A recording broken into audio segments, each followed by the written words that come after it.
ప్రధాని పీఠాన్ని అధిష్ఠించాలనేది తెలంగాణ సీఎం కేసీఆర్ స్వప్నం. అందుకోసం ఆయన తొలి నుంచి చాలా కష్టపడుతున్నారు. దేశమంతా కాలికి బలపం కట్టుకుని తిరుగుతున్నారు.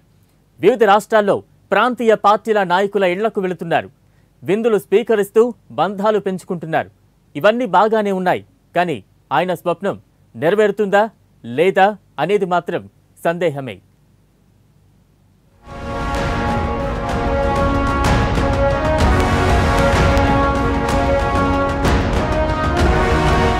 కేంద్రంలో భారతీయ జనతా పార్టీ ప్రభావానికి గడ్డికొట్టి నరేంద్ర మోదీని ప్రధాని పీఠం నుంచి దించడానికి చాలా శ్రద్ధగా పనిచేస్తున్న శక్తులు చాలానే ఉన్నాయి. అయితే వారెవరికీ కూడా కాంగ్రెస్ పట్ల అపరిమితమైన ద్వేషం లేదు. ఎట్టి పరిస్థితుల్లోనూ బీజేపీ, కాంగ్రెస్ రెండింటికి సమాన దూరం పాటించాలనే కోరిక లేదు. తెలంగాణ రాష్ట్రంలో స్థానిక రాజకీయాలను దృష్టిలో పెట్టుకుని ఇక్కడ తన కుటుంబ అధికార వైభవానికి లోటు రాకుండా ఉండేందుకు మాత్రమే కేసీఆర్ కాంగ్రెస్ కూడా లేని జాతీయ కూటమి మాత్రమే ఉండాలని అభిలషిస్తున్నారు.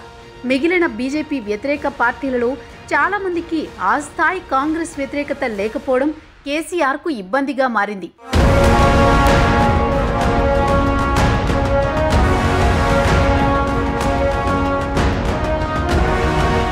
జాతీయ రాజకీయాల్లో జరుగుతున్న పరిణామాలు కూడా కేసీఆర్కు రుచించడం లేదు. కేసీఆర్ స్థాయిలో కాకపోయినా కాంగ్రెస్ వ్యతిరేకత ఉన్న సీనియర్ నాయకురాలు మమతా బెనర్జీ, ఆమెతో కూడా కేసీఆర్ పలుమార్లు మంతనాలు జరిపారు.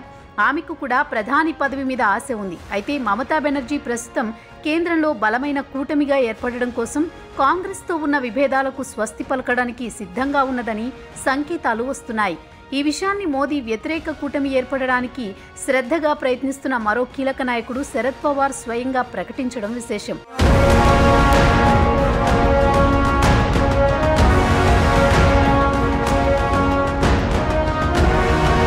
వచ్చే సార్వత్రిక ఎన్నికల సమయానికి భారతీయ జనతా పార్టీని ఓడించడానికి కాంగ్రెస్తో చేతులు కలపడానికి మమతా బెనర్జీకి విముఖత లేదని అంటున్నారు శరద్ పవార్. అదే జరిగితే జాతీయ రాజకీయాల్లో ఏర్పడబోయే బలమైన కొత్త కూటమిలో కేసీఆర్ వాదన ఒంటరిది అవుతుంది. కాంగ్రెస్ వద్దు అని చెప్పేవాళ్లు మరెవరూ ఉండరు.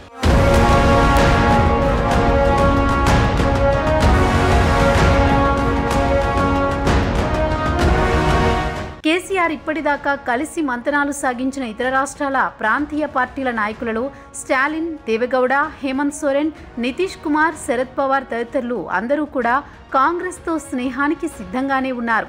లోకల్ పాలిటిక్స్ కారణంగా కాంగ్రెస్ను దూరం పెట్టాలని గట్టిగా కోరుకుంటున్నది కేవలం కేసీఆర్ ఒక్కరే. 17 సీట్లు మాత్రమే ఉన్న రాష్ట్ర ప్రతినిధిగా కేసీఆర్ మాటకు ఏర్పడబోయే కొత్త కూటమిలో ఎంత విలువ ఉంటుందో తేల్చి చెప్పలేమని అంటున్నారు రాజకీయ విశ్లేషకులు.